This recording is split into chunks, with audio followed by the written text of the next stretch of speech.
ஆடி நெஞ்சம் வாரீரோ ஆருபி வேளை ஆடி நெஞ்சம் வாரீரோ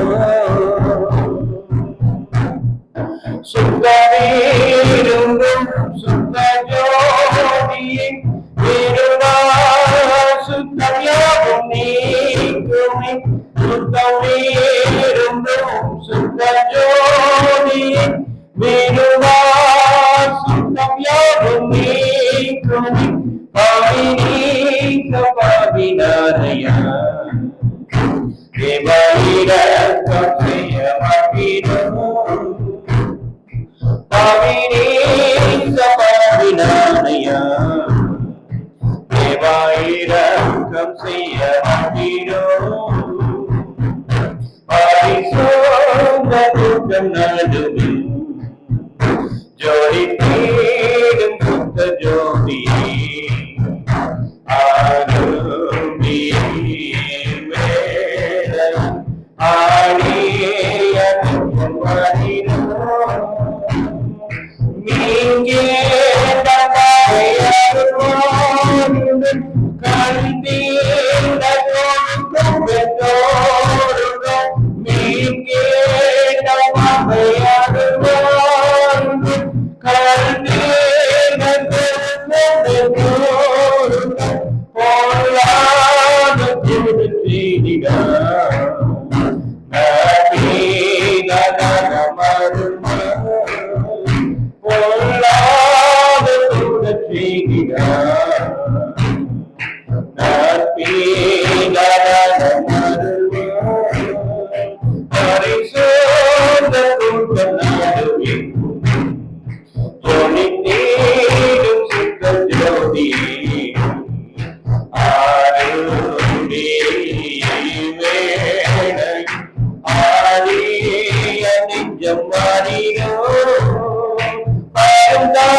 ஜோடி தேடும் சுத்த ஜோதி ஆருமி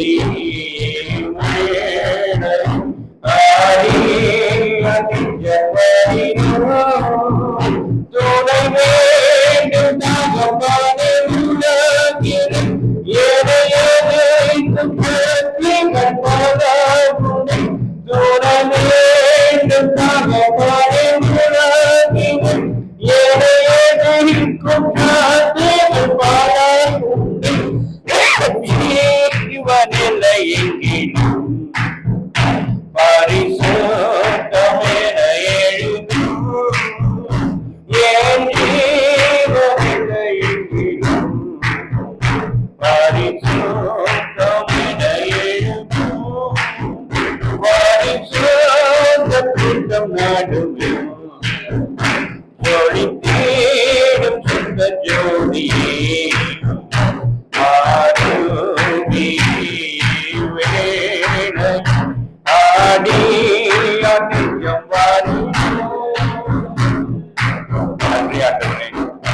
நன்றியோடு நாங்கள் துதிக்கிறோம், ஸ்தோத்திரிக்கிறோம். கர்த்தர் அடியனை மறைத்து நீங்க வெளிப்படும்படியாக ஆண்டவரை நாங்கள் செபிக்கிறோம். ஆவியானவர் பொறுப்பெடுத்துக் கொள்ளுங்க, ஆசீர்வதிங்க, வழி நடத்துங்க. ஆண்டவரே, உம்முடைய சத்தம் மாத்திரம் கேட்கப்படட்டும்.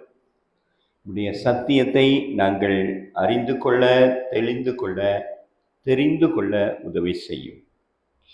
உம்மீது பற்றுதலாக நாங்கள் இருந்து உம்மை மகிமைப்படுத்த எங்களுக்கு வாய்ப்பு தான். இயேசு கிறிஸ்துவின் மூலம் ஜெபம் ஏறெடுக்கிறோம். எங்கள் ஜீவன் உள்ள நல்ல பிதாவே, ஆமென். கிறிஸ்துவுக்குள் அன்பான தேவ ஜனமே, இந்த நல்ல வேளைக்காக நாங்கள் நன்றி சொல்லுகிறோம். கர்த்தர் உங்கள் ஒவ்வொருவரையும் ஆசீர்வதித்து காப்பாராக. நமது மெய்ப்பனின் குரல் ஊழியங்களின் சார்பாக எங்களுடைய வாழ்த்துதல்களையும் வணக்கங்களையும் நாங்கள் தெரிவித்துக் கொள்கிறோம். இந்த நாளிலே உங்களை முகமுகமாக சந்திக்க கர்த்தர் கொடுத்த இந்த நல்ல வாய்ப்புக்காக நாம் கரங்களை தட்டி ஆண்டவரை மகிமைப்படுத்தலாம்.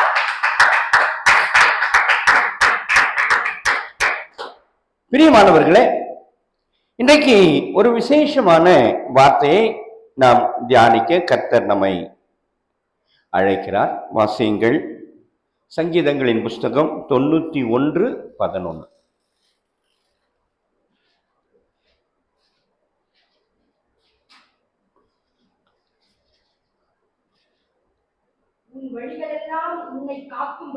உன் வழிகளிலெல்லாம் உன்னை காக்கும்படி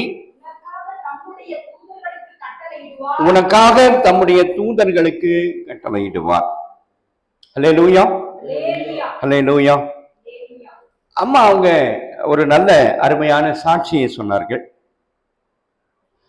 கர்த்தர் அந்த பலகீனத்தின் மத்தியில அவர்களுக்கு அவர் துணையாக துருகமாக இருந்தார் என்ற அந்த சாட்சியை நாம் அனைவரும் கேட்டோம். அது மாத்திரமல்ல, நான் இதுவரைக்கும் அவங்க பாட்டு பாடி சாட்சி சொல்லி ஜெபிச்சு நான் பார்த்த ஞாபகம் எனக்கு இல்லை.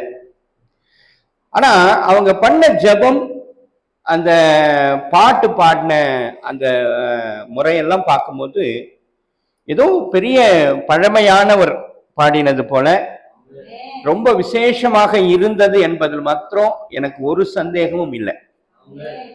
ரொம்ப தேர்ந்த ஒரு பாடலை பாடக்கூடியவர்களாக, நல்ல தேர்ந்த ஒரு ஜெப வீராங்கனையாக இருந்தது போன்ற ஒரு சூழ்நிலையை நான் இன்னைக்கு பார்த்தேன். எனக்கு அது ரொம்ப சந்தோஷமாக இருந்தது. தயவு செஞ்சு அதை நீங்க விட்டுடாம தொடர்ந்து பிடித்துக் கொள்ளுங்கள். ஒரு நல்ல தாளந்தை ஆண்டவர் உங்களுக்கு கொடுத்திருக்கிறார். அப்ப அந்த தாளந்தை நான் என்ன பண்ணணும்? பயன்படுத்தணும். அதுதான் நாம் ஆண்டவருக்குள் வைத்திருக்கிற அந்த அன்புக்கு, அந்த உறுதிக்கு நாம் காட்டுகிற ஒரு நல்ல ஒரு அடையாளமாக அது இருக்கும். ஆனா இன்னைக்கு அநேகர் அப்படி இல்லை. இங்கே நாம் பார்க்கும்போதே எனக்கு ரொம்ப கஷ்டமா தான் இருக்கு. ஆனா என்ன காரணம் என்று எனக்கு தெரியவே இல்லை. உங்களுக்கு தெரியவே தெரியாது. ஆண்டவர் பல நேரங்களில எங்களுக்கு பல வழியில நான் இந்த காரியத்தை நான் செஞ்சுக்கிறேன். ஒரு முறை இதே வழியில போய் அங்க நின்று சில பேர்கிட்ட நான் பேசிட்டு போயிருக்கிறேன்.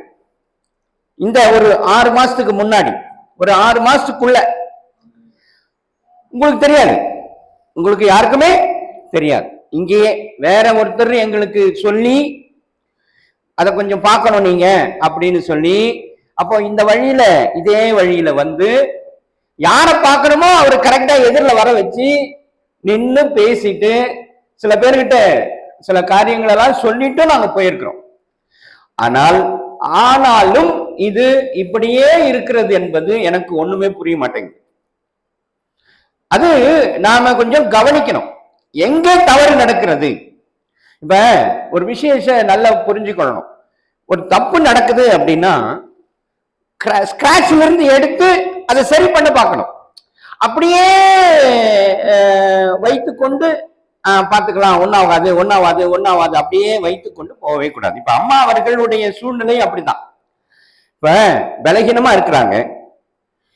அதாவது ஆண்டவர் நிச்சயமாக நம்மை காப்பாற்றுகிறார், நிச்சயமாய் நம்மை காப்பாற்றுகிறார். நமக்கு அவர்தான் துணை. ஆனால் எனக்கு என்ன இருக்கிறது, எனக்கு என்ன பிரச்சனைன்றதை நான் கண்டுபிடிக்கணும். ஒண்ணு நானா கண்டுபிடிக்கணும் இல்லையா? என்னுடைய ஆண்டவருடைய அறிவை கொண்டு, ஆண்டவர் எனக்கு கொடுத்திருக்கிற அறிவை கொண்டு நான் என்ன பண்ணணும்? எனக்கு என்ன பிரச்சனை, ஏன் இப்படி நடக்கிறது, அவங்க என்ன சொன்னாங்கன்னு கவனிச்சிங்க இல்லையா? சாட்சியில இப்ப சமீப காலமா நிறைய எனக்கு தொடர்ந்து மயக்கம் வந்துகிட்டே இருக்குது சொன்னீங்களா? அப்ப ஏன் வருதுன்னு கண்டுபிடிக்கணுமா வேண்டாமா? அதை கண்டுபிடிக்காம அப்படியே மேல் பூச்சா நான் பூசிக்கொண்டே இருக்கிறேன் அப்படின்னா அது மகா பெரிய தவறு. ரைட்டா? அப்போ அது என்ன காரணம் அப்படின்னு ஒண்ணு, ஆண்டவர் எனக்கு கொடுத்திருக்கிற ஞானத்தை கொண்டு நான் என்ன பண்ணணும், சரி பண்ணிக்கணும்.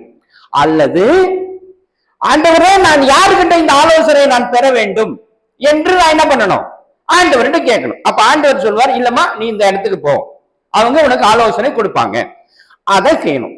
இது ரெண்டுமே நான் செய்யல அப்படின்னா அது என்ன பொருள் தெரியுமா? சொல் புத்தியும் கிடையாது, சுய புத்தியும் கிடையாதுன்னு பொருள். ரைட்டா? அதனால ஜாக்கிரதை. அதே போலதான் இந்த சபை என்னமோ நடக்குது, ஏனோ ஏதோ ஒரு பிரச்சனை இருக்கு, அது என்ன பிரச்சனைன்னு நான் கண்டுக்காமையே நான் வச்சுக்கிட்டே போய்கிட்டு இருந்தேன்னா அதனால யாருக்கும் பலனும் கிடையாது. அப்போ என்ன, இப்ப ஆண்டவர் என் கூட இருக்கிறார், நம்ம கூட இருக்கிறார், ஆண்டவர் தான் இந்த ஆலயத்தை நமக்கு கொடுத்திருக்கிறார், ஆண்டவர் தான் நமக்கு உதவி செய்து கொண்டிருக்கிறார், எல்லாவற்றையும் செய்கிறவர். இல்லைன்னா என்ன ஏதுக்கு இங்க அனுப்புறாரு இன்னைக்கு? எங்கேயுமே இல்ல, எல்லாத்தையும் நிறுத்திட்டு இல்லப்பா நீ எங்க, எனக்கு எப்படி இதுன்னா நான் ஒவ்வொரு வாரம் ஆண்டவரே இந்த வாரம் என்ன எங்க அனுப்ப போறீங்க அப்படின்னு கேட்பேன்.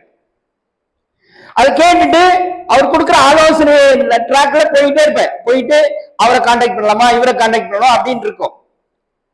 சில நேரங்கள்ல என்ன பண்ணுவாரு, டக்கு டக்கு டக்குன்னு இப்ப வந்து இன்னொன்னு சொல்லிட்டுங்களா, எனக்கு இந்த மாசம் முழுக்க புக்குடு, இந்த மாசம் முழுக்க புக்குடு. அது மாத்திரம் இல்ல, ஏப்ரல் மாசம் 2வது வாரம் 3வது வாரம் புக் பண்ணிக்கிறாங்க. இப்படித்தான் என்னுடைய சூழல். ஆனா இன்னைக்கு வேற ஒரு இடத்துல எனக்கு புக்கிங் இருந்தது. அங்க போன வாரமே எனக்கு உணர்த்தி அது சரி வராது அப்படின்னு சொல்லி எனக்கு உணர்த்தினார். அதுல இருந்து யார் ட்ரை பண்ணிட்டே இருக்கிற, யாருமே லைன்ல வரல.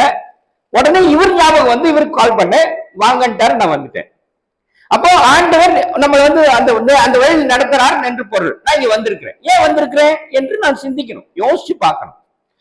சும்மா ஒருத்தரை வந்து அனுப்புறதும் போறதும் வர்றது, சும்மா போயிட்டு வர்றதுக்கு எனக்கு பொழுதுபோக்குக்காக வந்து வச்சிருக்கிறார் இல்ல, கிடையவே கிடையாது.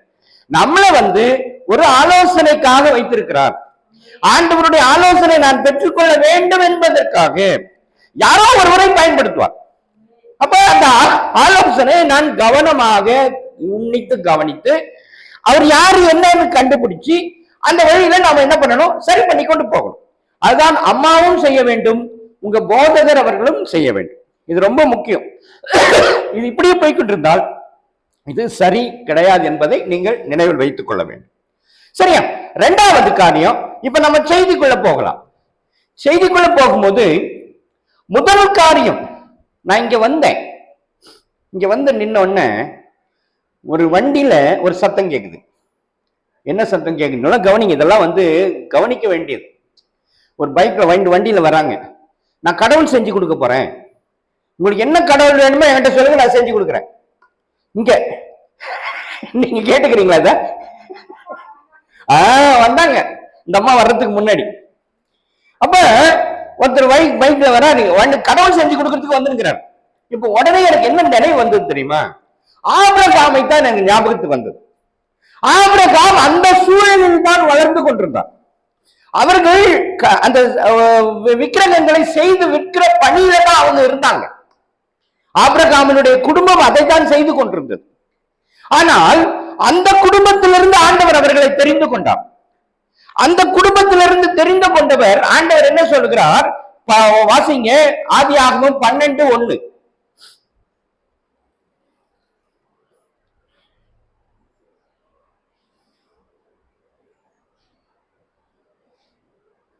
ஆதியாகமம் 12:1.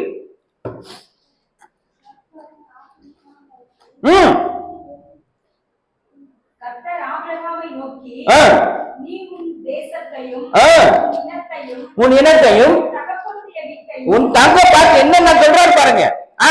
உன் தேசத்தையும் உன் இனத்தையும் உன் தகப்பனுடைய வீட்டையும் விட்டு புறப்பட்டு நான் உனக்கு காண்பிக்கும் தேசத்திற்கு ஓ என்று சொல்லுகிறார். அப்ப நம்மை அப்படித்தான் ஆண்டவர் அந்த சூழலில் இருந்து நம்மை பிரித்து எடுத்திருக்கிறார்.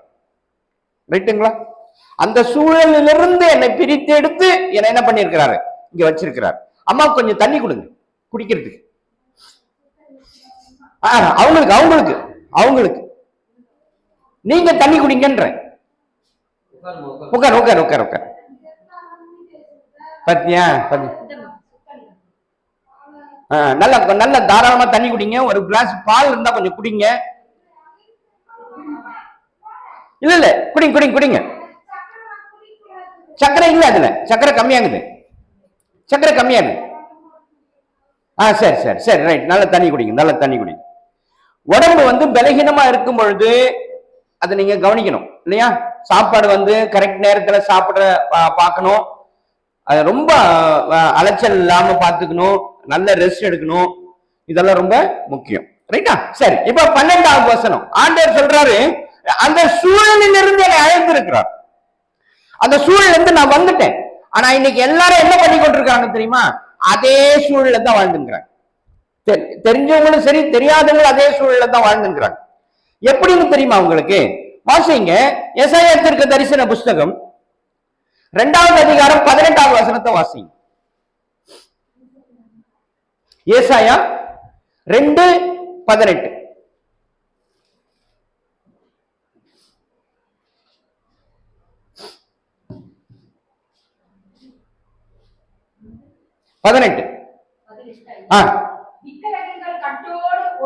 நல்லா புரிஞ்சுக்கொள்ளுங்க, நல்லா புரிஞ்சுக்கொள்ளுங்க. விக்கிரகங்களை என்ன பண்ணிடுவார் ஆண்டவரு? கட்டோட ஒழிய பண்ணிடுவார். தயவு செஞ்சு நம்ம புரிஞ்சு கொள்ளணும். இப்ப இன்னொரு வசனத்தை வாசிங்க, சகரியா 13:2 வாசிங்க.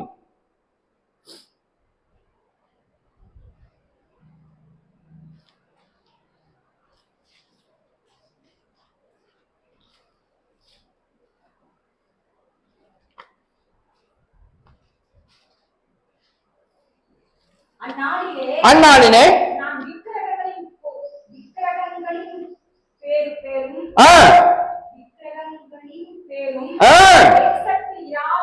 இராதபடி அழிப்பேன்.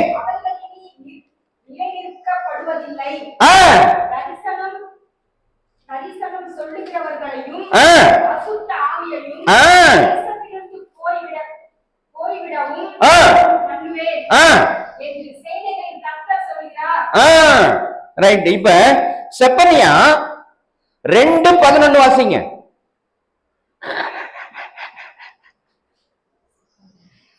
செப்பனியா 2:11.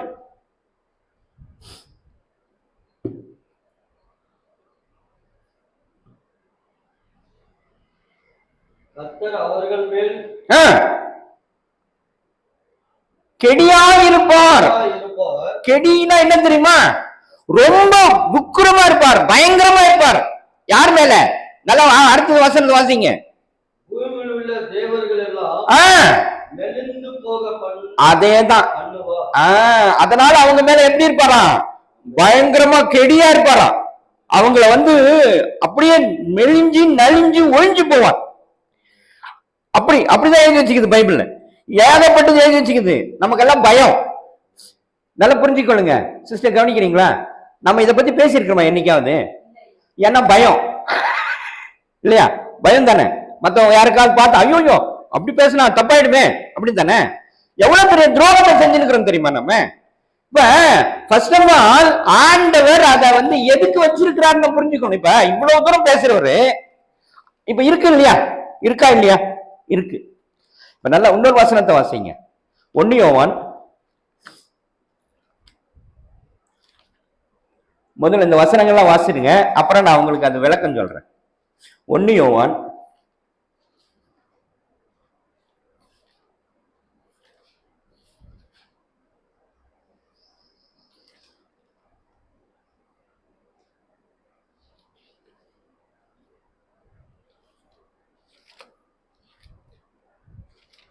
1 நிமிஷம்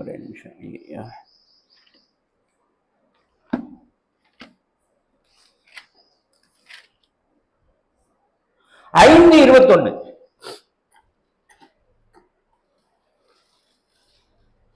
பிள்ளைகளே, நீங்கள் விக்கிரகங்களுக்கு விலகி உங்கள் உங்களை காத்துக் கொள்வீர்கள். பத்தியா பாத்துக்க எப்படி எல்லாம் சொல்லி வச்சுக்கிறாரு பாருங்க. நம்மளை எப்படியெல்லாம் ஆண்டவர் எச்சரிக்க விரும்புகிறார் என்பதை புரிந்து கொள்ள வேண்டும். வெளிப்படுத்தல் 16:2.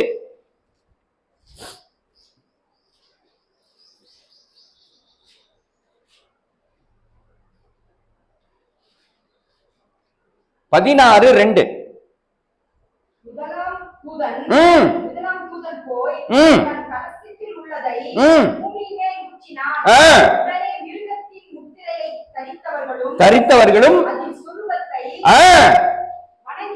வணங்குகிறவர்களும்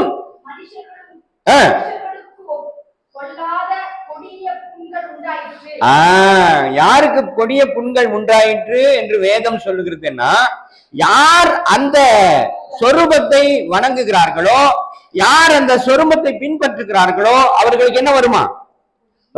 கொடிய ரோகம் வரும், அழிவு வரும் என்பதை நாம் புரிஞ்சுக்கொள்ளணும். இப்ப ஒரு விஷயத்தை நல்லா நம்ம தெளிவுபடுத்திக்கணும். என்ன தெளிவுபடுத்திக்கணும் அப்படின்னா, இப்ப ஆண்டவர் ஏன் அதை வச்சிருக்கிறார் தெரியுமா? இவ்வளவு பேசுறவர் அதுக்கு வச்சிருக்கிறார். ஏன் இதுக்கு வச்சிருக்கிறாரு இல்லையா? இப்ப இவ்வளவு பேசுறாரு ஆண்டவர், நீ அதை பின்பற்றாத, அதை நான் ஒழிச்சிருவேன், அதனுடைய ஆழி கழிக்கப்படும், ரைட்டா? இப்படி எல்லாம் பேசுற கர்த்தர் ஏன் அப்ப அதை வச்சிருக்கிறாரு அப்படின்னா, இப்ப ஒண்ணு புரிஞ்சு கொள்ளணும். கடவுள் இருக்கிறார் என்பதை நீங்க எப்படி நம்புவீங்க தெரியுமா? அது இருந்தாதான் இந்த கடவுள் இருக்கிறாருன்னு தெரியும் நமக்கு. இப்ப ஒண்ணு வேண்டாம், இப்ப மேடு இருக்கு, அது மேடுன்னு நமக்கு எப்படி தெரியும்? ஒரு மேடு, இப்ப மேடு இருக்கு, ஒரு உயரமா இருக்கு, அது உயரம் என்று எனக்கு எப்போ தெரியும்? பள்ளம் இருந்தால்தான் மேடுன்னு ஒண்ணு தெரியும். நான் சொல்றது புரியுதாமா உங்களுக்கு தான்? இப்ப பள்ளம் ஒண்ணு இருந்தா தான் மேடு என்பது மேடுன்னு நம்ம சொல்ல முடியும், ரைட்டா? இனிப்பு எப்ப தெரியும் தெரியுமா? கசப்புன்னு ஒண்ணு இருந்தா தான் இனிப்பு என்பது தெரியும். கசப்பே இல்லை அப்படின்னா இனிப்புக்கு வித்தியாசம் தெரியுமா? நமக்கு தெரியாது. அப்போ பள்ளம் இருந்தால்தான் மேட்டுக்கு அழகு, அது மேடுன்னு சொல்லுவோம். பள்ளம்னு ஒண்ணு இருந்தாதான் அது மேடு. பள்ளம் இல்லைன்னு வச்சுக்கோங்க, எல்லாமே ஒரே லெவல்ல இருந்தா அதுக்கு மேடா? எல்லாம் ஒரே ஒரு உயரமா இருக்குன்னு வச்சுக்கோங்க, எல்லாம் உயரமா இருக்கு, உயரமா இருந்தா அது மேடுன்னு நம்ம சொல்லுவோமா? பள்ளம் இருந்தா தான் நம்ம என்ன சொல்லுவோம்? இது மேடு, அது பள்ளம், ரைட்டா? கசப்பு, இது இனிப்பு, ரைட்டா? அந்த மாதிரி வித்தியாசத்தை உண்டாக்குவதற்காக ஆண்டவர் அதை இந்த பூமியில வைத்திருக்கிறார் கொஞ்ச காலத்துக்கு. சகரியா, மறுபடியும் சகரியா 13:2 வாசிங்க மறுபடியும்.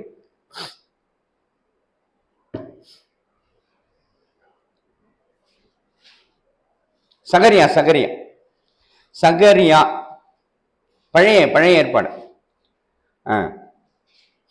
அந்நாளிலே நான் விக்கிரகங்களின் பெரும் தேசத்தில் இராதபடிக்கு அழிப்பேன், பேர் தேசத்தில் இராதபடிக்கு அழிய பண்ணுவேன். அவைகள் நினைக்கப்படுவதில்லை. தரிசனம் சொல்லுகிறவர்களையும் அசுத்த ஆவிகளும் செழிப்பதிலிருந்து போய்விடவும் பண்ணுவேன் என்று. ஆமா, அப்படின்னா என்ன பொருள்னா, அப்ப எவ்வளவு உறுதியா தீர்க்கமா சொல்றார், அதை ஒழிய பண்ணுவேன், அதை அனுப்பி விடுவேன், அதை துரத்தி விடுவேன் என்று சொல்வாரானால், அப்ப அதை என்ன பண்ணி வச்சிருக்கிறார்? அப்ப ஆண்டவர் இப்ப வச்சிருக்கிறார், இரு கொஞ்ச நாளைக்கு இரு, கொஞ்ச நாள் இருந்துக்க, ஒன்னும் பிரச்சனை இல்லை, இரு ஒன்னும் பிரச்சனை இல்லை, அதனால வச்சுக்கிறார். ஆனா இந்த உண்மை நமக்கு தெரியவில்லை என்று சொன்னால் நாம் அழிந்து போவோம் என்பது மட்டும் நிச்சயம். ஏன்னா அதையே அழிச்சிட போறார், முழுசும் அழிச்சிட போறார். விக்கிரகங்களை நான் பூமியில் இராதபடிக்கு என்ன பண்ணுவேன்? ஒரு கட்டோட வழிய பண்ணிடுவேன் அப்படின்னு சொல்ற கர்த்தர் இப்ப வச்சிருக்கிறாருன்னா அதுக்கு ஒரு காலம் இருக்கிறது. அது காலம் இருக்கிற வரைக்கும் இருக்கும். அதுக்கப்புறம் என்ன ஆயிடும்? அது இருக்கவே இருக்காது. அதை நம்பிக்கொண்டிருக்கிறவர்கள் இருக்க மாட்டார்கள், அதை பண்ணுகிறவர்கள் இருக்க மாட்டார்கள். அதுக்கு உயிர் கொடுத்து வச்சிருக்கிறாங்க பாருங்க, அவங்களும் என்ன பண்ணிட மாட்டாங்க? இருக்க மாட்டாங்க. அப்போ நாம் முதலாவது நல்லா புரிஞ்சு கொள்ள வேண்டும் என்னவென்று சொன்னால், முழுசும் நீங்க இன்னும் இப்ப நம்ம சில பேர் என்ன பண்ணுவாங்க தெரியுமா? ஆத்துலயும் ஒரு கால், சேத்துலயும் ஒரு கால் வச்சுட்டு இருப்பாங்க. இது இருக்கட்டும், அதுவும் இருக்கட்டும் அப்படின்னு இருப்பாங்க. அப்படி இருந்தா நம்ம என்ன பண்ண முடியாது? ஊர் போய் சேர முடியுமா? ஊர் போய் சேரவே முடியாது. ஆத்துல ஒரு கால் சேத்துல ஒரு கால் முன்னேறி போக முடியுமா? முன்னேறவே முடியாது. தயவு செய்து இதை இந்த கிராமத்து மக்கள் புரிந்து கொள்ள வேண்டும். எல்லாரும் அநேகர் இப்ப அந்த ஆவி இருந்தாதான் இந்த மாதிரி பிரச்சனை வரும். அந்த ஆவி எனக்குள் இருந்தால்தான் நான் என்ன பண்ணிட்டு இருப்பேன்? சண்டை போட்டுன்னு பிரிச்சுக்கின்னு எதி சின்ன எல்லாத்துக்கும் ஒரு குறை கண்டுபிடிச்சிக்கின்னு இது இப்படி பண்ணக்கூடாது, இது அப்படியே கூடாது, இது வரக்கூடாது, இது செய்யக்கூடாது அப்படின்னு இருக்கும். இந்த ஆவி இருக்கிற வரைக்கும் அது இருக்கும். அப்ப அந்த ஆவியை நான் முழுசும் நீக்கி போடணும்னா நான் முழுசும் என்ன பண்ணணும்? கர்த்தருக்கு என்னை ஒப்பு கொடுக்கணும். கர்த்தரை முழுமையா நான் என்ன பண்ணணும்? சரண்டர் பண்ணும். அப்பதான் எனக்குள்ளே மாற்றம் வரும். இல்லை என்று சொன்னால் நான் ஆத்துல ஒரு கால் சேத்துல ஒரு கால் உட்கார்ந்துகிட்டு இப்படியே உழண்டு கொண்டிருக்க வேண்டியதுதான் நம்முடைய கடைசி வரை நிலைமையாக இருக்கும் என்பதை நாம் தயவு செஞ்சு புரிஞ்சு கொள்ள வேண்டும். ரைட்டா? இப்ப முக்கியமா கடைசியா ஒரு முக்கியமான விஷயத்தை மட்டும் நான் சொல்லி முடிக்கிறேன். நல்லா கவனிங்க. இந்த சங்கீதம் 91, இந்த சங்கீதம் 91 ஆக்சுவலா இன்னைக்கு ஒரு முக்கியமான விசேஷத்தை நான் உங்களுக்கு சொல்லணும்னு வந்தேன். என்ன விசேஷம் சொல்ல வந்தேன் தெரியுங்களா? நாம் யார் தெரியுமா உங்களுக்கு? நான் யாருன்னு தெரியுமா? நீங்க யாருன்னு தெரியுமா? தெரியாது. நான் எந்த சூழ்நிலை இருக்கிறேன்னு நமக்கு தெரியுமா? தெரியாது. நான் அந்த சூழ்நிலையில இருந்து வெளியில வரணும்னா என்ன பண்ணணும் அதாவது தெரியுமா? அதுவும் நமக்கு தெரியாது. இந்த விசேஷத்தை தான் உங்களுக்கு சொல்றதற்காக நான் இங்க வந்தேன். ரைட்டா? ஆனா இப்ப இந்த சமயம் இல்லை, ஏன்னா ஆட்களும் இல்லை. அதனால அது அவ்வளவு தூரம் டிஸ்கஸ் பண்ண வேண்டியது இல்லை. இப்ப ஒரு குறிப்பு மட்டும், சின்ன குறிப்பு மட்டும் சொல்லி முடிக்கிறேன். அடுத்த முறை நாம பார்க்கலாம். மறுபடியும் வேற ஒரு சந்தர்ப்பம் கர்த்தர் கொடுப்பாரானால் அந்த நேரத்துல நாம நிச்சயமாக சந்திக்கலாம். ரைட்டா? அப்ப சங்கீதம் 91 விசேஷத்தை நான் புரிஞ்சு கொள்ளணும். சங்கீதம் 91 இப்ப நீங்க தான் உங்க பாடமா வாசிங்க இல்லையா? வாசிங்க. அதுல ஒரு விசேஷம் இருக்கிறது. என்ன விசேஷம் என்றால் நல்ல கவனிங்க. நீங்க முதல் வசனம் 2, 3 அதை மட்டும் வாசிங்க.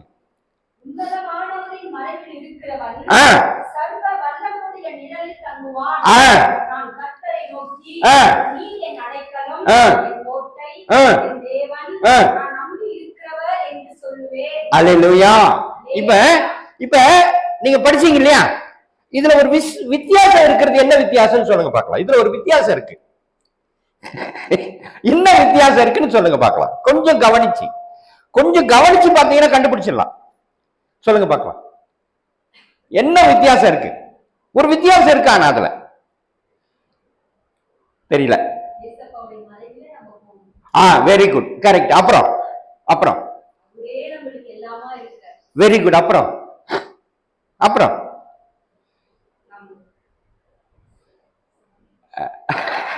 சரி, ரைட்டு. இதுல என்ன வித்தியாசம் இருக்குன்னு தெரியுங்களா? நீங்க சொன்னதெல்லாம் கரெக்ட், தப்பு கிடையாது, உண்மையிலே கரெக்ட். என்ன வித்தியாசம் இருக்குனாக்கா, இந்த 3 வசனமும் 2 பேர் சம்பாஷணை மாதிரி இருக்கும். ஒரு 2 பேர் பேசுறது போல இருக்கும் இல்லையா? அப்படிதானே இருக்கு. மறுபடியும் இப்ப வாசி பாருங்க. நீங்க கண்டுபிடிக்கிறீங்களா பார்க்கலாம்.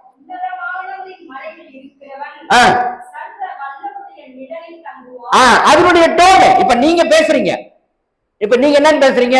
உன்னதமானவரின் மறைவில் இருக்கிறவன் சர்வ வல்லவரின் நிழலில் தங்குவான் அப்படின்னு நீங்க பேசுறீங்க. அடுத்த வசனத்தை வாசிங்க.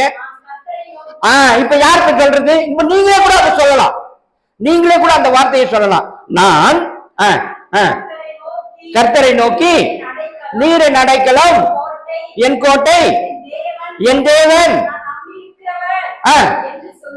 Very good. இப்ப 3வது வசனத்தை வாசிங்க. இப்ப நல்லா கவனிங்க. இப்போ அது ஒரே நபர் பேசுற மாதிரி இல்ல. அது 2 பேர். இப்ப 3வது வசனம் எப்படி பேசுனா, அவர் உன்னை என்று சொல்லுகிறார். அப்போ என்ன பொருள் அப்படின்னா, 2 பேர் சம்பாஷிக்கிறாங்க. 2 பேர் ஒருத்தர் பேசுறாங்க. அதைத்தான் இந்த சங்கீதம் 91 இங்க பதிவு செய்திருக்கிறது. நல்ல பொருள். அப்படிதான் நான் வாசிக்கணும் கவனிச்சு.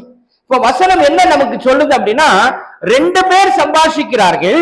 அந்த 2 பேர் ஒருவரோடு பேசிக் கொள்கிறார்கள். யார் யார் அந்த 2 பேர் சம்பாஷிக்கிறாங்க அப்படின்னா, தாவீதும் சாலமோனும் பேசிக் கொள்றாங்க. தாவீதுக்கு ஆண்டவர் என்னை நடத்தின அந்த அனுபவம் அவனுக்கு இருக்கிறது. இப்போ தாவீது அந்த அனுபவத்துல இருக்கிறான். இப்போ தாவீதை பார்த்து சாலமோன் வளருகிறான். ரைட்டா? வளர்கின்ற அந்த மகனும் தாவீதும் பேசிக் கொள்கிறார்கள். அப்பொழுது நடக்கிற சம்பாஷணை அது. இங்க மூன்றாவது ஒரு நபரும் பேசுகிறார். இந்த சங்கீதத்துல மூன்றாவது ஒரு நபரும் பேசுகிறார். வாசிங்க சங்கீதம் 91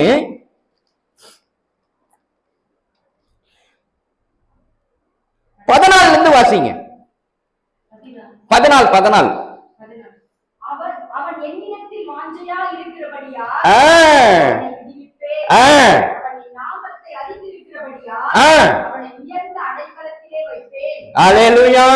நல்ல கவனிங்க. இப்ப மூணாவது நபர் ஒருத்தர் பேசுறாரா? ரெண்டு பேரும் முதல்ல பேசிட்டு இருந்தாங்க. இப்ப மூன்றாவது ஒரு நபர் என்ன பண்றாரு? இடைப்படுகிறார். இடைப்பட்டு பேசுகிறார். என்னன்னு சொல்றாரு? அவன் என்னிடத்தில் வாஞ்சையா இருக்கிறபடியினால் நான் அவனை விடுவிப்பேன். ரைட்டா? அப்ப அவன் வாஞ்சியோடு கூட நான் என்ன பண்ணணும்? ஆண்டவரை தேடுகிறவனாக இருக்க வேண்டும். எப்பொழுதும் இது நமக்குள்ள இருக்கணும். நம்ம எல்லாரும் எப்படி வாழணும் அப்படின்னா, ஆண்டவர் எனக்கு என்னெல்லாம் செஞ்சிருக்கிறார், அவர் எப்படிப்பட்டவர், அவருடைய வல்லமை என்ன என்பதை நான் தரோவா அறிஞ்சிருக்கணும். தரோவா. ஏன்னா என் வாழ்க்கை இன்னைக்கு இவ்வளவு தூரம் நான் வந்திருக்கிறேன் இல்லையா? என்னுடைய அம்மாவுக்கு வயசு எவ்வளவு இருக்கும்? 60 வயசு. இப்ப 60 வருடமாக ஆண்டவர் வழி நடத்தி கொண்டு வந்திருக்கிறார். ரைட்டா? அப்ப அந்த அனுபவத்தை நான் அதெல்லாம் மறந்து போனது, அதெல்லாம் கடந்து போயிடுச்சுங்க அப்படின்னு நான் என்ன பண்ண முடியாது? தூக்கி போட்டுற முடியாது. அதை நான் நினைவு கூற வேண்டும். ஒவ்வொரு காலகட்டத்திலும் கர்த்தர் என்னை காப்பாற்றி இருக்கிறார். ஒவ்வொரு சூழலிலும் என்னை காப்பாற்றி இருக்கிறார். எப்படியெல்லாம் காப்பாற்றினார், எத்தனை இடுக்கணிலிருந்து என்னை காப்பாற்றினார் என்பதை நான் ஒரு நாளும் மறந்துடக்கூடாது. அப்போ அப்படி மறக்காமல் இருந்தால்தான் அவர் மீது விசுவாசம் எனக்கு இன்னும் பெருகும். ரைட்டா? விசுவாசம் அப்பதான் எனக்கு அதிகமா பெருகுமே தவிர, நேத்து நடந்தது மறந்துடுச்சு, இன்னைக்கு இருக்கிறது எனக்கு ஞாபகம் இருக்குது, இன்னைக்கு ஞாபகத்துல இருக்கிற என்னை காப்பாத்த ஆண்டவரே அப்படின்னு நான் சொல்லக்கூடாது. அன்னைக்கு என்னை காப்பாற்றினீங்க இல்லையா, அத போல என்னை இன்னைக்கும் காப்பாத்து. என்னுடைய ஜெபம் அப்படியாக மாற வேண்டும். அன்னைக்கு காப்பாற்றின கர்த்தர் என்னை இன்னைக்கும் காப்பாற்ற வல்லவராக இருக்கிறார். அப்படி நான் அந்த அனுபவத்தோடு நான் நடக்கும் பொழுதுதான் ஆண்டவர் என் வாழ்க்கையில இடைப்படுவார் இல்லையா? இப்ப இன்னொரு வசனம் வாசிச்சீங்கன்னா, மல்கியாவின் புஸ்தகம்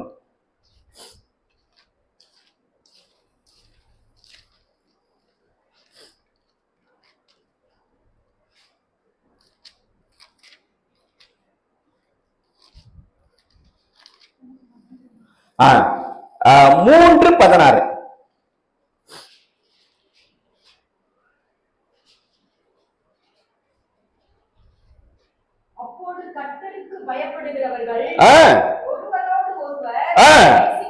பேசிக்கொள்வார்கள்.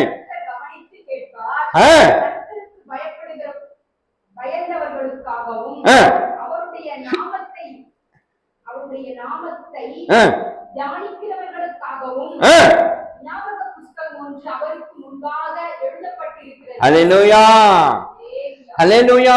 அப்ப நம்மீது கவனமாக இருக்கிற கர்த்தர் எந்த சூழ்நிலை என்ன பண்ணிட மாட்டாரு, என்ன கைவிடவே மாட்டார்.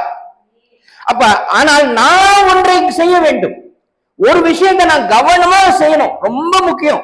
அது என்ன என்று சொன்னால், என்னுடைய சிறு பிராயம் தொட்டு இன்று வரை நடத்தின கர்த்தர் எப்படியெல்லாம் என்னை நடத்தினார், அப்ப அவருடைய வல்லமை என்ன, அவருடைய மகிமை என்ன, அவருடைய பிரஸ்தாபம் என்ன என்பதை நான் தீர்க்கமாக தெளிவாக உணர்ந்து அறிந்து தெளிந்திருக்க வேண்டும்.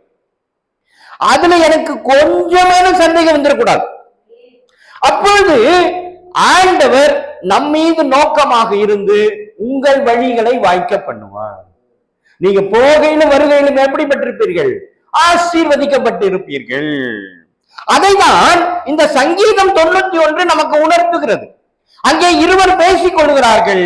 கர்த்தர் அதை கவனித்து கேட்டு அந்த 14, 13, 14, 15 வசனங்கள் அந்த தொடர்ந்து வசனத்தை வாசிங்க. 14வது வசனத்தை வாசிங்க. அருள் செய்வேன், ஆபத்துல நானே அவனோடு இருந்து அவனை தப்புவித்து அவனை கனப்படுத்துவேன். நீடித்த நாட்களால் அவனை திருப்தியாக்கி என் ரட்சிப்பை அவனுக்கு காண்பிப்பேன். அல்லேலூயா, அல்லேலூயா. இது இரண்டு பேருக்கும் உரியது. யாருக்கு? இந்த சபைக்கும் உரிய ஆசீர்வாதம், அந்த அம்மாவுக்கும் ஆசீர்வாதம். ஆண்டவர் இந்த வார்த்தையை ஆண்டவர் சொல்லுகிறார். தயவு செய்து புரிந்து கொள்ளுங்கள். அப்ப ஆண்டவர் என்னை இந்த எந்த சூழ்நிலையிலிருந்து இங்க என்னை அழைத்து கொண்டு வந்தார்? நான் அந்த கிராமத்துல ஒரு வீட்டுல ஊழியத்தை செஞ்சு கொண்டிருந்தேன். அங்கிருந்து என்னை இங்க அழைத்து கொண்டு வந்திருக்கிறார். இங்க வந்தவர் என்னை நடத்தி ஒரு ஆலயத்தை கட்டி ஒரு மகிமையான இடத்தை எங்களை கொடுத்திருக்கிறார். அப்ப இப்படிப்பட்ட தெய்வம் என்னை ஒரு நாளும் ஒருபோதும் கைவிடாது. ஆனால் அதே நேரத்துல நான் செய்ய வேண்டியது ஒன்று இருக்கிறது. அதை நான் என்ன பண்ணிடக்கூடாது, அதை நான் விரயமாக்கிடக் கூடாது என்பதை நான் புரிந்து கொள்ள வேண்டும். அது என்னவென்று சொன்னால், அவர் செய்த அற்புதங்களை நான் நினைவு கூற வேண்டும். அவர் என்னெல்லாம் என் வாழ்க்கையில இடைப்பட்டார், எப்படியெல்லாம் இடைப்பட்டார் என்பதை நான் நினைக்க வேண்டும். அது ரொம்ப முக்கியம். இன்னைக்கு நிறைய நேரங்கள்ல என்ன தவறு செய்யறாங்க தெரியுமா? எல்லாருமே இது சாதாரணமா நடக்குது.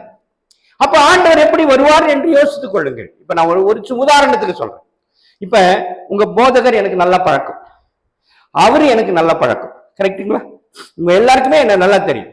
இப்ப நான் ஒண்ணு இல்லை, அவர் எனக்கு போன் பண்றாரு, நான் அவருக்கு போன் பண்றேன்னு வச்சுங்க. நான் போன் எடுக்கல, அப்ப உங்க மனநிலை எப்படி இருக்கும்? கண்டிப்பா இருக்குமே இல்லையா? இப்ப ஆனா நான் எதுக்கு எடுக்கலன்னு உங்களுக்கு தெரியாது, ஆனா போன் எடுக்கல. நீங்க என்ன நினைப்பீங்க? அப்படி இருக்குமோ, இப்படி இருக்குமோ, இதனால எனக்கு போன் பண்ணலையோ, இப்படி எல்லாம் பல விஷயமா வருமா? அப்போ சமாதானம் இருக்குமா? உள்ள மனசுல சமாதானம் இருக்குமா? மனசுல சமாதானமே இருக்காது. ஏன் போன் எடுக்கல? அவர் எடுப்பாரு, போன் பண்ணா எடுப்பாரு, பதில் சொல்வாரு, பேசுவாரு, ஏன் பேசல? அப்ப இது எவ்வளவு பெரிய முக்கியமான விஷயம். ஒரு சின்ன விஷயம் தான் இது. இதை நம்ம என்ன நினைக்கிறோம், இது சாதாரண விஷயம். ஆனா இப்படி போனை எடுக்காம பண்றது ரொம்ப சர்வசாதாரணமா போயிடுச்சு இன்னைக்கு உலகத்துல, இல்லையா? எல்லார் இடத்துல என்ன இருக்கு? சர்வசாதாரணமா பிஸிங்க, போன் எடுக்கலங்க அப்படின்னு ரொம்ப சாதாரணமா முடிச்சிடுறோம். ஆனால் அது ஒரு மனிதனை எப்படி பாதிக்கிறது என்று நான் யோசிக்கணுமே வேண்டாம்? அல்லேலூயா. அப்போ இது போன்று சின்ன சின்ன விஷயங்களை கூட நான் என்ன பண்ணணும்?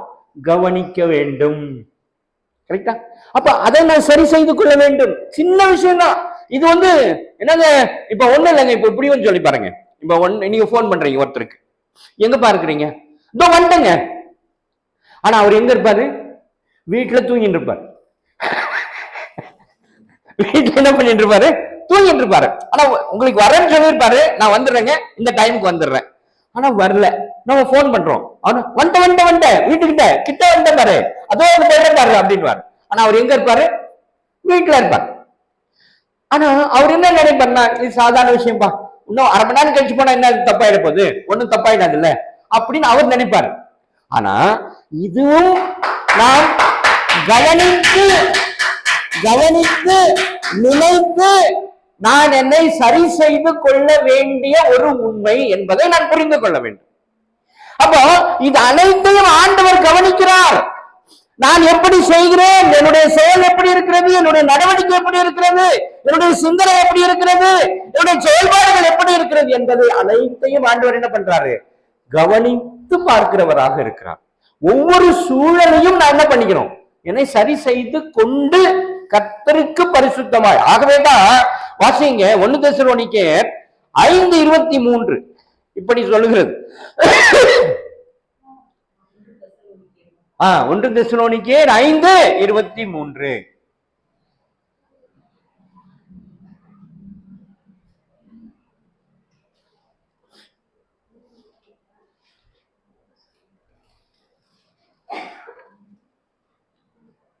எடுக்கலாமா?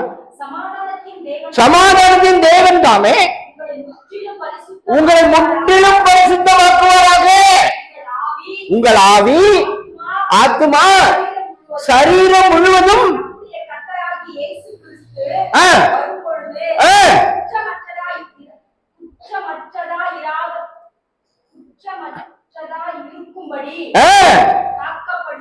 ஹல்லேலூயா. இப்ப எவ்வளவு பெரிய உண்மையை சொல்றாரு பாத்தீங்களா? ஆனா நான் என்ன நினைக்கிறேன் அப்படின்னா, இது சாதாரண விஷயம் தானேயா, எனக்கு அர்ஜென்ட் வேலை அதனால போன் எடுக்கல, அது ஒரு பெரிய இஷ்யூவா பேசுறீங்களே நியாயமா அப்படின்னு நினைக்கிறோம் நம்ம. ஆனா அது பெரிய இஷ்யூ தான் இல்லையா? நானு அரை மணி நேரத்துல வரேன் அப்படின்ட்டு நான் 2 மணி நேரம் கழிச்சு வந்தா அது ஒரு பெரிய விஷயமாயா? உலகத்துல நடக்காதான் நான் செஞ்சுட்டேன், கொஞ்சம் லேட் ஆயிடுச்சு, டிராபிக்ல மாட்டிக்கினேன், அல்லது அங்க போயிட்டேன், இன்னும் போயிட்டேன். ஆனா அதுவும் முக்கியம், கவனிக்கணும், அதை சரி செய்யணும் என்பது ரொம்ப முக்கியம். இதெல்லாம் பெரிய விஷயமா கிடையாது, இதெல்லாம் பெரிய விஷயமா என்று நாம் நினைத்து கொண்டால் ஆண்டவர் தெளிவாக பேசுகிறார். நான் என்ன பண்ணணுமா? மறுபடியும் அந்த வசனத்தை வாசிங்க. சமாதானத்தின் தேவன் தாமே, சமாதானத்தின் தேவன் தாமே உங்களை முற்றிலும் முற்றிலும் பரிசுத்தமாக்குவாராக. ஆவி, ஆத்துமா, சரீரம் முழுவதையும் நம்முடைய கர்த்தராகிய இயேசு கிறிஸ்து வரும்பொழுது, ஹல்லேலூயா, ஹல்லேலூயா. இதுதான் ரொம்ப முக்கியம். அப்ப இதை நான் கவனித்துக் கொண்டு, அதே போல ஒவ்வொருவரும் இந்த விசேஷத்தை கவனித்து நடந்தால் எல்லாரும் என்ன பண்ணுவாங்க? சமாதானமாய் மாறுவதற்கு, உண்மைக்கு ஒத்து வாழ்வதற்கு நாம் நம்மை முற்றிலுமாக ஒப்பு கொடுக்க முடியும். அப்பொழுது கர்த்தர் நம்மை நோக்கி பார்ப்பார், அப்பொழுது தேவன் நம்மோடு கூட இருப்பார், அப்பொழுது நம்மை ஆசீர்வதிப்பார். வெறுமனே கர்த்தர் என்னோடு கூட இருக்கிறார், கர்த்தர் என்னோடு கூட இருக்கிறார் நான் சொல்லிக் கொண்டிருந்தால் பத்தாது, இந்த விஷயத்தையும் நான் கவனித்து செயல்படுத்த வேண்டும் என்பதை நாம் புரிந்து அறிந்து தெளிய வேண்டும் என்பது தேவனுடைய திட்டமாகவும் சித்தமாகவும் இருக்கிறது என்பதை நாம் அறிந்து கொள்ள வேண்டும். ஹல்லேலூயா. எல்லாரும் ஒரு நிமிடம் எழும்பி நில்லுங்க. ஹல்லேலூயா. ஒப்பு கொடுங்க, கர்த்தரிடத்துல ஒப்பு கொடுங்க. கர்த்தருக்கு நேராக நம்மை திருப்புவோம், கர்த்தருக்கு நேராக நாம் திருப்புவோம். கர்த்தர் நம்மிடத்துல இவ்வளவு உண்மைகளை எதிர்பார்க்கிறார். ஆவி, ஆத்துமா, சரீரத்தை நான் என்ன பண்ணக்கூடாது? குற்றமற்று நான் வாழ்ந்து விடக்கூடாது. ஆனா நான் எப்படி வாழ்ந்து கொண்டிருக்கிறேன் என்றால், நான் குளிக்கிறேன், எது குளிக்கிறேன்? என்னுடைய சரீரத்திற்காக நான் குளிக்கிறேன். நான் உடை உடுத்துகிறேன், எதற்காக உடுத்துகிறேன்? என் சரீரத்திற்காக உடுத்துகிறேன். நான் உண்ணுகிறேன், எதற்காக உண்ணுகிறேன்? சரீரத்திற்காக உண்ணுகிறேன். நான் தூங்குறேன், எதுக்கு தூங்குறேன் அப்படின்னா சரீரத்திற்காக நான் தூங்குறேன். ஆனா ஆவிக்காகவும் ஆத்மாவுக்காகவும் நான் ஒண்ணுமே செய்யல என்பதை நான் புரிந்து கொள்ள வேண்டும். ஆவி, ஆத்மா என்பது ஒரு விசேஷம் இருக்கிறது, ஒன்று எனக்குள் இருக்கிறது, எனக்கு உயிரோடு இருக்கிறது, அதுக்கு ஜீவன் இருக்கிறது. அப்போ அதுக்கு நான் என்ன செய்ய வேண்டும் என்பதை நான் சிந்தித்து செய்ய முயற்சிக்க வேண்டும். அதுதான் ஆண்டவர் நம்மிடத்துல எதிர்பார்க்கிற காரியம். ஆகவே நம்ம ஒப்பு கொடுப்போம். அடுத்த முறை வரும்பொழுது இன்னும் சிறப்பாக ஆண்டவர் உங்களோடு கூட பேச இடைப்படுவதற்கு நமக்கு வாய்ப்பு தருவார் என்று நாங்கள் கர்த்தருக்குள் நம்புகிறோம். தலைகளை தாழ்த்துங்க, கண்களை மூடுங்க, ஆண்டவரை நோக்கி பாருங்க. அன்பு கூறுவே இன்னும் அதிகமா ஆராதிப்பே இன்னும் ஆர்வமாய், அன்பு